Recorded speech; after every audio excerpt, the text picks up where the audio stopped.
Hello and welcome back to the final video of the series. We are on, I believe we're on part 5, I think.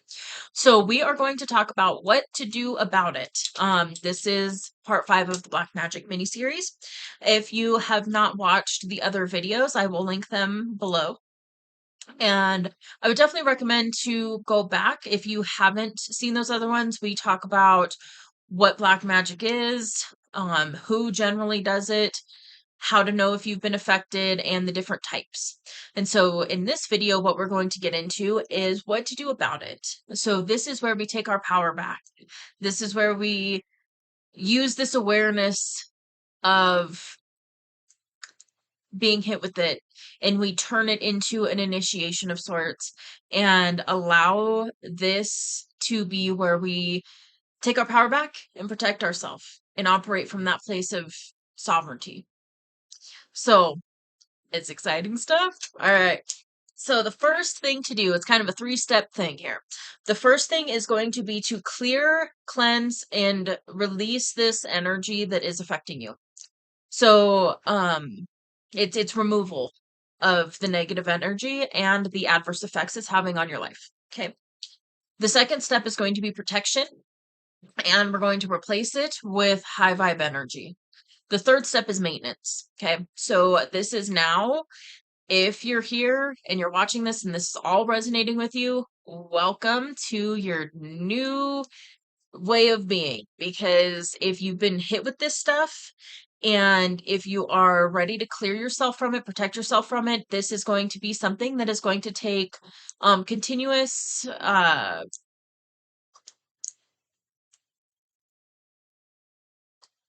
hygiene, basically. Like, it's not a one and done kind of thing. It'd be cool if it was. I mean, yeah, yeah. We're just gonna leave it at that. Okay. So yeah, leave it be. Okay. So step 1, before we get into that, I would like to say this. Do not fear. Okay.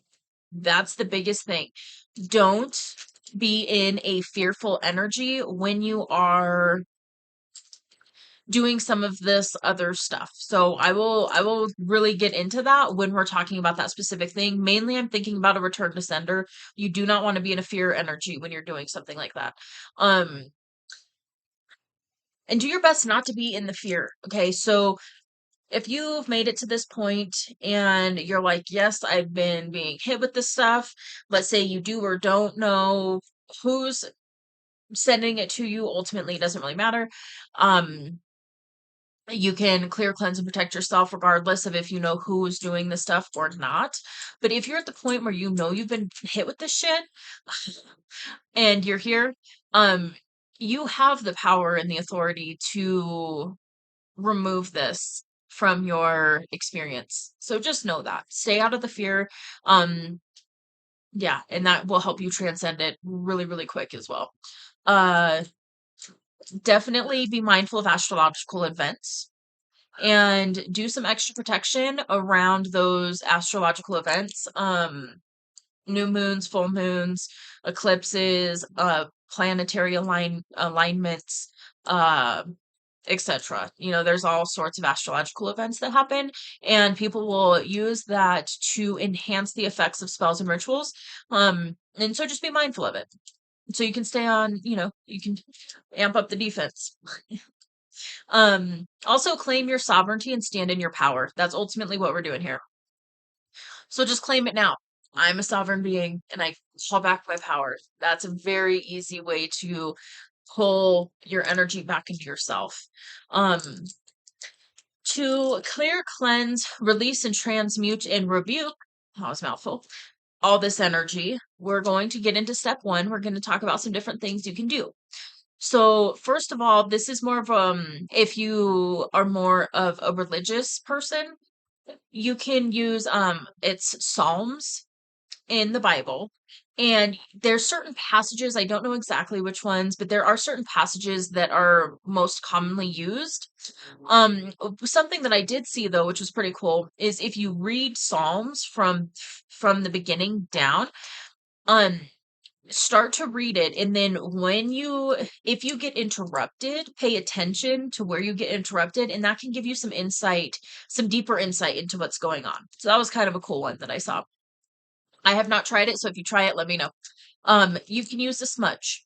So sage, Palo Santo, those are very common to use to clear and cleanse the energy. You can use it to clear and cleanse your own energy and also the energy of your home, your environment. You can do it on your car. You can also clear and cleanse your workspace. So if you work in like an office building, you might not be able to go and, light a smudge. But what you can do, you can use a selenite wand. It's selenite does not hold negative energy. So it never needs to be cleansed and it doesn't hold negative energy. It's at a different frequency. It won't hold it at all. So it clears and cleanses anything, just like sage, it clears and cleanses anything in the environment that is not of a certain vibration. So you can use a selenite wand, you can run it through your field. It will remove hooks and entities and all sorts of stuff. You can use it as a wand in your environment. You could take this to a workspace and do it like, you don't have to be like all grand about it. You can just kind of like, nobody's looking, you know. Um, you can also keep selenite on you, and that will also help keep your energy cleared. You can do a spiritual bath or a spiritual shower. And so there's lots of different options here. You can just do a simple visualization. You can use Epsom salts, you can use essential oils, you can use herbs, you can use crystals. So, just if you're feeling called to, look that up and, see what you find. Uh Crystals. Crystals are awesome allies. Be mindful, a lot of crystals do need to be cleansed on a regular basis. So just keep that in mind. Um, Black tourmaline is very, very protective. It actually also protects you from EMFs from electronics as well. And on my next mini series that I'm releasing is on crystals. So if you are feeling particularly guided to this part, keep your eye out for that mini series, and we're going to deep dive crystals. Another one is onyx, so black onyx, obsidian, um, my little crystal tower, smoky quartz, tiger's eye is very protective. Um, Shungite is very protective. Any opaque crystals, so any crystals that you can't see through are protective and grounding. And then dark crystals are also very protective. So black, grays, um, browns that connects you with the earth really a lot. So do black crystals too. And then super high vibe, like crystals of the frequency like selenite, for instance, that can also keep, it's protective in a different way. It cleanses and clears low vibrational energies. And another powerhouse combo is black tourmaline mixed with selenite. So if you have selenite and you have black tourmaline, those two together, the selenite will constantly cleanse the black tourmaline, and the black tourmaline it's like a vacuum almost, and it will pull negative energies out of the field basically, and then selenite will cleanse it and will selenite doesn't allow it, and then this pulls it in like a vacuum. So it's like this pulls it in like a vacuum, this transmutes it basically. Okay. So, um another thing you can do is work with salt water. So if you're able to get in the ocean, that's very cleansing. If you are not able to, you can rub sea salt in the palms of your hand and allow that salt to pull out any negative energies from within your field, and then rinse it under the water and see all, like, you can visualize dark, thick, gross energies going down the drain. Um, so that's kind of a combo of using visualization as well. Anytime you layer these things, it's going to work better. because you're coming at it from different angles. Um, so if you do something and you use visualization as well, that's a very, very great way to amplify the effects of what you're doing. Um, Speak it into existence. So you can demand these types of energies to leave, and then you can also demand your energy field to be cleared. So that's another way to use your own sovereignty within your own self and command it into experience. Your throat chakra is very, very powerful, and you speak your reality to it into existence. So just be mindful of that. You can, okay, we're gonna get the return to sender now. So, return to senders. This is where I just have to do a little caveat, side note, message. Where it can get funky. Okay, thinking the best way to explain this because it can get weird. So we might get a little quantum. Bear with me. Um, Basically, this is how this can get weird. And this is where just be very mindful. If you are going to do a return to sender, be mindful. Because here's the thing, if you're like, okay, I know this person is sending me stuff, so on and so forth, but you don't have like absolute concrete evidence, it might not exactly be that, because it's another thing, sometimes practitioners will do stuff and then make it appear as though it's somebody else sending it to you. So this is something else to be mindful of.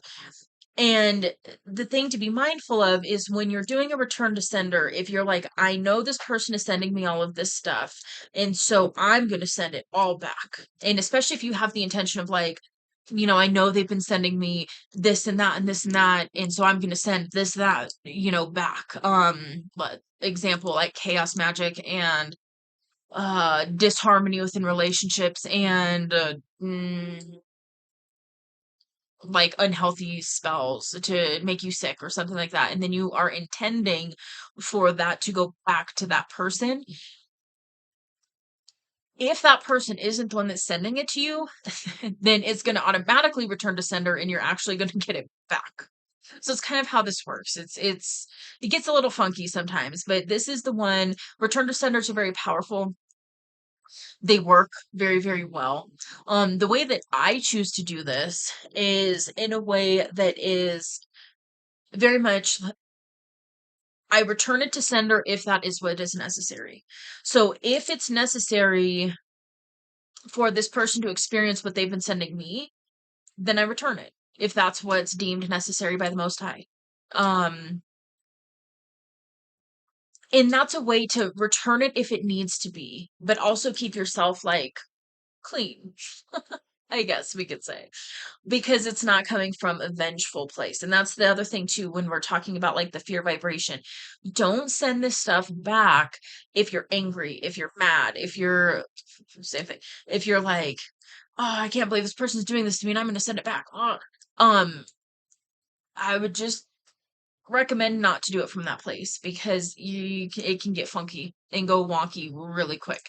So if you do your best to keep your sovereignty, keep your center, and send it back, and just, if this is, because here's the other thing too, a lot of what people are sending, if they get that back, they're not going to be able to handle it like you.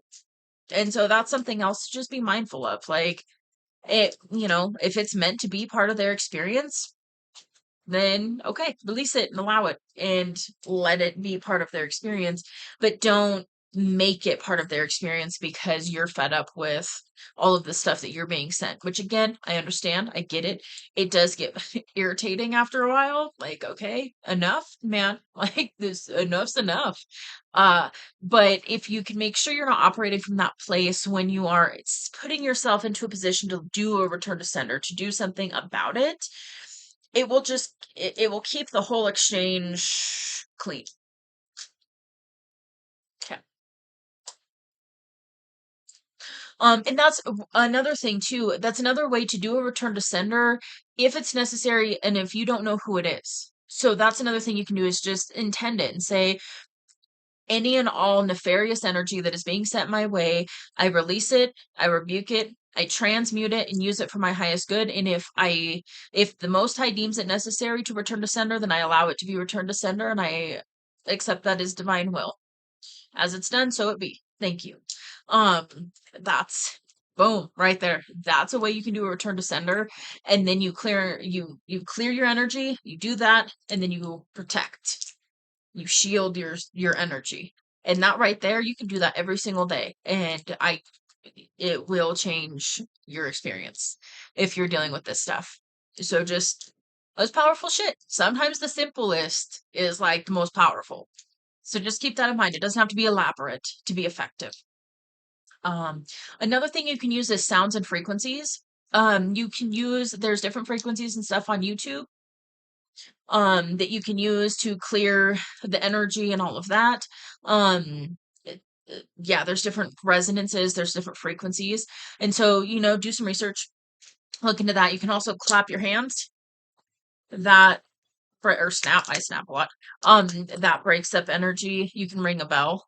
Um but it disrupts and disperses energy when you make sound. You can sing. Um yeah, so sound is a way to transmute the energy. And laugh. I put laugh as the last one. That's great. Laughing will alchemize energy so fast. So if you're like, this person sending me all this shit, awesome. Like that's great. And you can kind of laugh about it and attempt to be lighthearted. It shifts the energy. It shifts the effect that it has on you. So if you can do something funky, dance, like get up and dance, do some wiggly shit, just be silly. That will break up that energy. A lot of times this lower vibrational energy, it's real serious, it's real intense. And so if you can shift it, that's a way to alchemize it as well. Okay. So now we're going to get into step two. Not part two, step two. So I'm going back to a bacteria analogy. I use this in one of the other parts of the series. So I went to school for biology, so there will be science references every so often. All right. When we are clearing energy, it's important to replace it with something different. So this is like when you take a round of antibiotics, if you don't replace and refill that space with prebiotics and probiotics, beneficial bacteria for humans, then it keeps it a blank, like it's like a defenseless, stagnant type of energy that is an awesome breeding ground for more pathogenic microbes, bacteria basically. So if you use prebiotics and probiotics, then that's, amping up your defenses so that you have a harmonious internal environment. And then when you're exposed to a different bacteria that's a pathogen, it keeps you protected, right? So it's the same thing when we're talking about it at an energetic level. So that's a physical level. That's a very similar thing happening at an energetic level. So if you clear and cleanse your energy field, and this is really common for people who sage. They'll smudge and just be like, I just remove everything. Well, if you continuously do that, but you're not inviting in something to take that place, it becomes stagnant. So just be mindful of that. So when you clear and cleanse your energy, when you clear and cleanse the energy of yourself, your home, your environment, whatever, invite in things that are what you want: peace, love, harmony, um the universal love frequency, all that kind of stuff. Invite that in, because then what you're doing is you're saying this is a no thank you and this is a yes please, and then focus on that. And by continually focusing on that, that is actually how you will shift more uh, permanently, but it's never like permanent, but more permanently shift to that 5D frequency, that unconditional love frequency, where you're operating and you're experiencing from that place of unconditional love. which is where these things don't really hit, right? That's a different grid system energetically that invites different things into the experience. So ultimately, that's the goal, is to shift into that experience where we're experiencing that on a more regular basis, because then we're able to give back, we're able to help others, and, help in our collective mission, which is to live life joyfully and to, simultaneously help shift the energy of the planet. Okay, got some kitty interference. You can also have, okay, so everything that happens when I'm recording happens for a reason. So the fact that my kitty over here just came in to knock down my notes and is playing with it now. Um, be playful. That's a good way. Thank you, Frey Frey. That's a good way to shift this energy too, is be playful. Tap back in that inner child energy and do something playful and fun and exciting. That will help shift and transmute this energy too. You are a powerful transmuter. You're not just, you as a human have the ability to transmute energy and alchemize energy. So when this shit is being sent to you, you can choose to alchemize it and use it for your highest good. And then that way, you're actually benefiting from some of this shit being sent to you. So that's another way to kind of shift it and be like, okay, well, thanks for the extra energy. I'm just going to transmute it and I'm going to eat through it and I'm going to make it for me, not against me. And that's another way to be a conscious creator of your experience and all of that. Okay, so I'm gonna set my notes back up. Give me just a minute. Okay, so we are now at how to protect yourself. Okay, so we're going to simultaneously protect and invite in the frequency and the energy that you want to experience. Okay, so a way to do this is, obviously you can use, I want to say obviously, uh, archangels. Okay, so archangels are non-denominational beings that are available to anyone at any time. They are a really good way to quickly, you don't have to have a bunch of tools and like stuff around you. You can just call them in. You can be in your car, you can be in the bathroom, you can be wherever, and you can call them in to help. Um, and you just call them in. Protective deities is another one. If you work with certain protective deities, or you can just call in protective deities and just, hey, any beings of a protective nature that wish to come in and assist me now, I invite you in.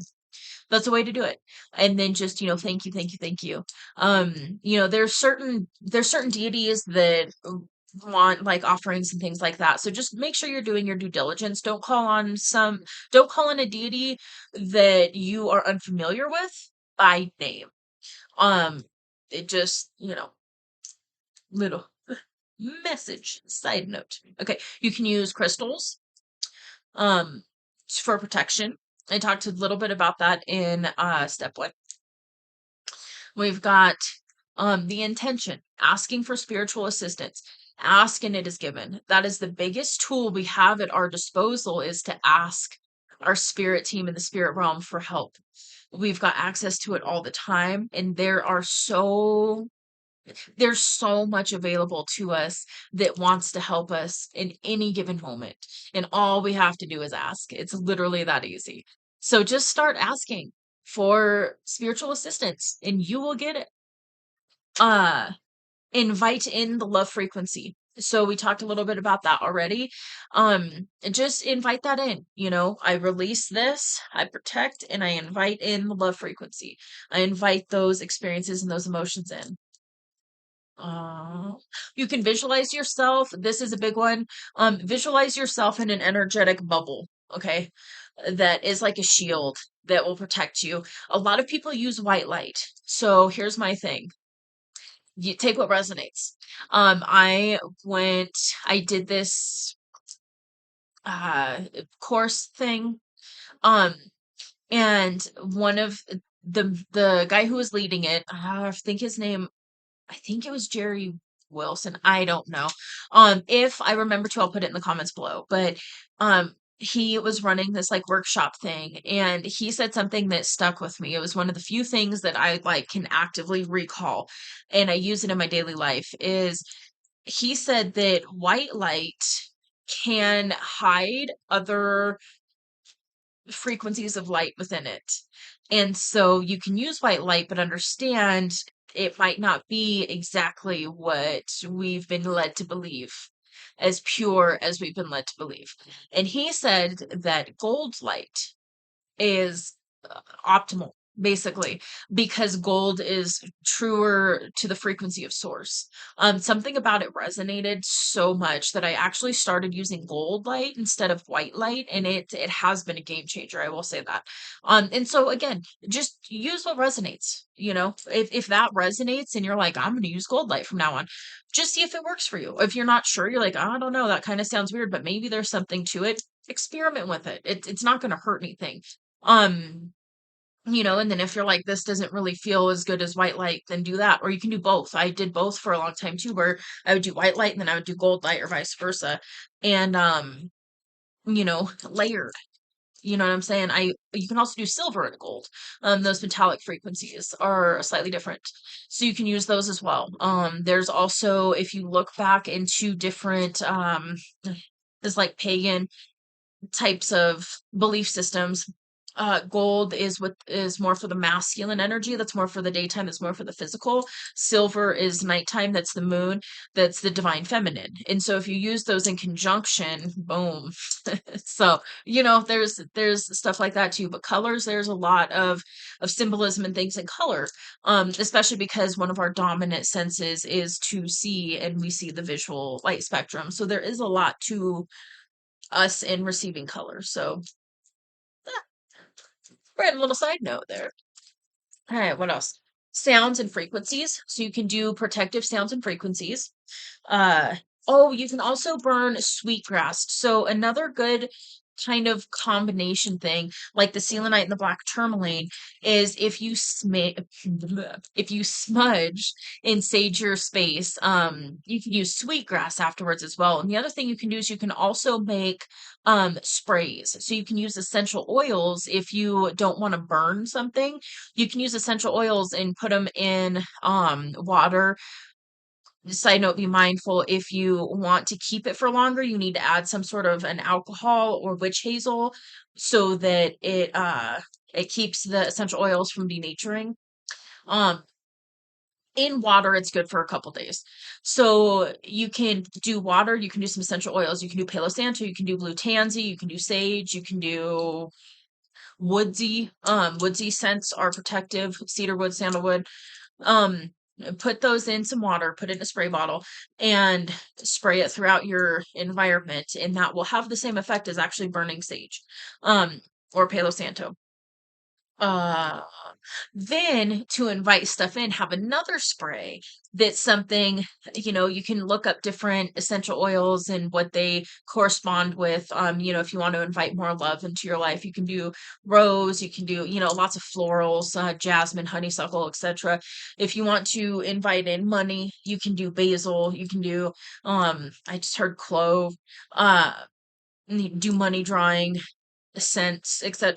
It's a way to bring in what you do want because then you're not focusing on what you don't want. And that's the other key here too is you want to be aware of what's hitting you. You want to be aware of what you don't want, but you don't want to sit in it. You don't want to stay in it. You don't want to ruminate in it because then that's still energetically a very similar experience. It's still not an empowered experience. Focusing on what it is that you do want to manifest and bring in your life. That's where we get into our divine, creation, creative power, so to speak. Manifesting power. Okay, so what else? We've got runes, sigils, and symbols. So there's plenty of protective runes and sigils and symbols that you can look up, find some that resonate with you. You can do permanent, get them tattooed. You can wear jewelry that has it. Those symbols, these are the hands with eye, evil eye. You can you can actually take your fingers and dip it in water and do a protective symbol on like your wall or your door, and that will help.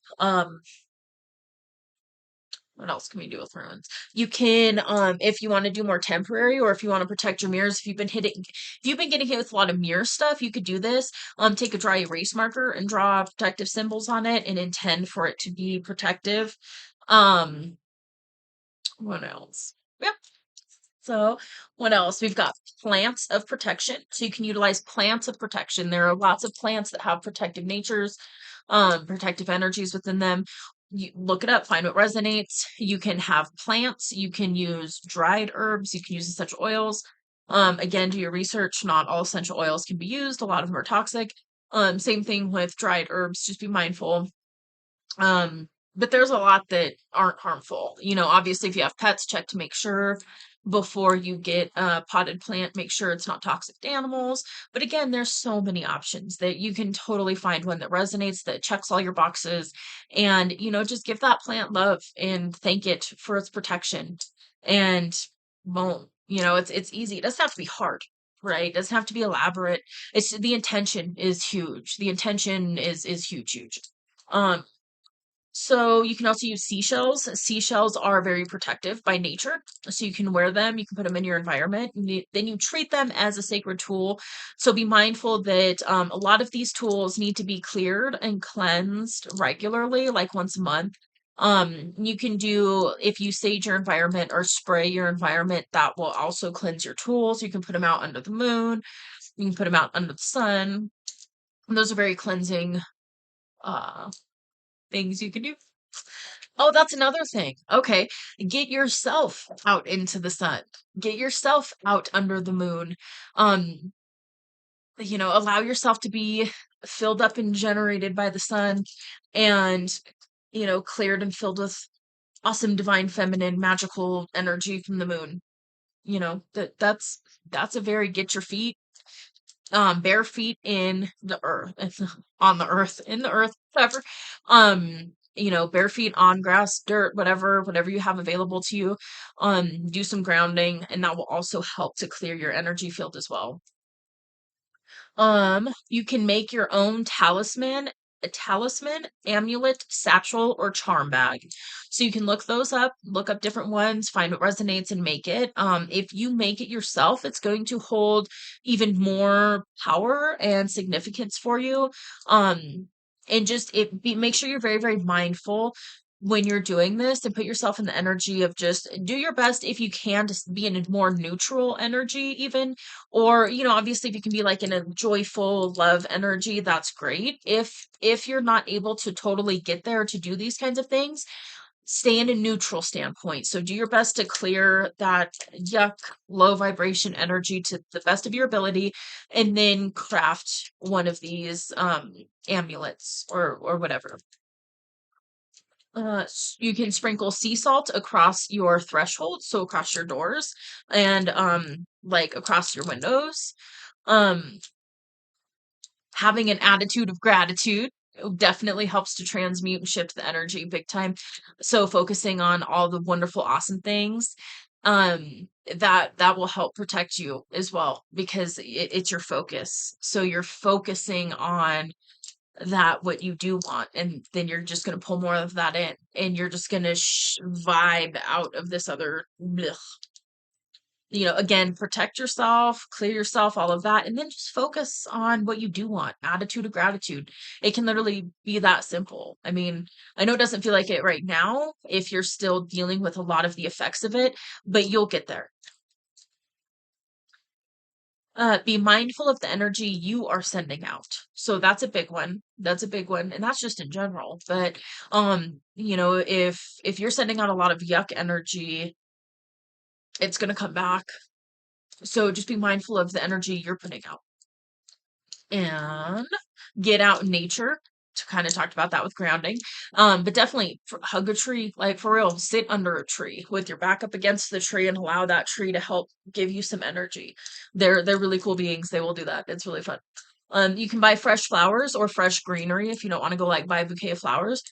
You can get some of the fresh greenery or like baby's breath or something and put it in just a little, vase or cup or jar or whatever. And living beings in your environment will help to clear it and protect it as well. Okay, so step 3 is maintenance. So the big part of this is just finding what works with you and creating a spiritual hygiene routine. So for some of you, it's going to be daily, some of you weekly, some of you monthly, some of you all of the above. I personally at this point now have all of the above. I do daily, weekly, and monthly things. Um, because it's layered like we talked about, so I do all sorts of stuff, and this is not a fully comprehensive list. This is a good list of things you can do that will get you started. There are so many other things. I'm sure I forgot some big ones and didn't put big ones on here that if you guys put in the comments I'll probably be like, oh yeah. um but this is very much a list to get you started and allow you to pull in the resources that you need to really shift to this next level of being, which is where you're really claiming your sovereignty and you're really operating from that point of being a awesome divine conscience creator, wonderful light worker, uh, chosen one, divine being, whatever you want to term it. Ultimately, do what feels right for you. And if you feel guided to implement many of these, again, I've said it before, it works really well in layers. So just keep that in mind when you're experiencing, and uh playing with some of this stuff. So with that, that is going to conclude our mini series on black magic. So I really hope that it helps. I hope that you've gained something beneficial. Ultimately, I really hope that if you are being affected by this, that you've learned some tools to get get rid of the effects that it's having on you, the negative effects. Ultimately, just remember you're a very powerful, powerful being. You're an awesome conscience creator. You've got the divine spark within you.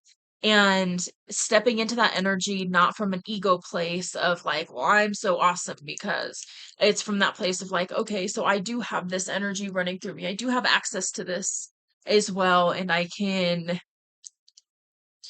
claim the energy around my life, kind of thing. That's the ultimate goal, and you can do it. I believe in you. So definitely let me know if this resonated. If there was anything that missed, let me know in the comments.